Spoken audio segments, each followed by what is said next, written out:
Hello friends, welcome back to my channel নীলিমার small garden. দেখো আজকে আমার মেয়ে দোপাটি ফুলের বীজ দেখতে পাচ্ছ সংগ্রহ করছে। তো এই গাছগুলোতে মানে দোপাটি গাছগুলোতে এখনও কিন্তু কম বেশি ফুল দিচ্ছে। হ্যাঁ, তো বীজগুলো পেকে গেছে, সেই বীজগুলোকে তুলে নিচ্ছে। তো আমি প্লেট নিয়ে ছাদে এসেছি, মেয়ে বললো আমিও তুলে দেবো তোমাকে। তার জন্য মেয়েও এসে হেল্প করছে আমাকে। দেখো একদম যেগুলো একটু হলুদ হলুদ হয়ে গেছে সেইগুলোকে আমি তুলে নিচ্ছি, আর আমার মেয়ে তুলছে। তো আরেকটি ছাদেও আছে দোপাটি গাছ, সেইগুলো আজকে তুলব না, আজকে এই গাছ থেকেই সংগ্রহ করে নিই। দেখো তাই ভাবলাম যে একটা শর্ট ভিডিও করে দেব। তো শর্ট ভিডিও করতে এসে দেখি এই ভিডিওটা বেশ বড়ই হয়ে গেছে। তো আমি এখন আর শর্ট ভিডিওটা এটা হচ্ছে না, এটা একটা ওই ছোটোখাটো একটা ব্লগ ভিডিও হয়ে গেল। তো দেখো আমার মেয়ে আলতা পরেছে।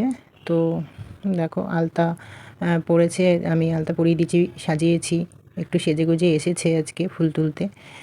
তো ফুল এই দোপাটির সিডস তুলতে। তো দেখো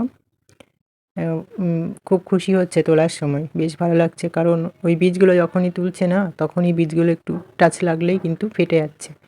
আর দোপাটি ফুলের বীজ যেরকম হয় আর কি, ওই ফেটেই তো যায় একটু হাত দিলে। খুব আলতোভাবে ধরতে হয়, নাহলে ফেটে যাবে।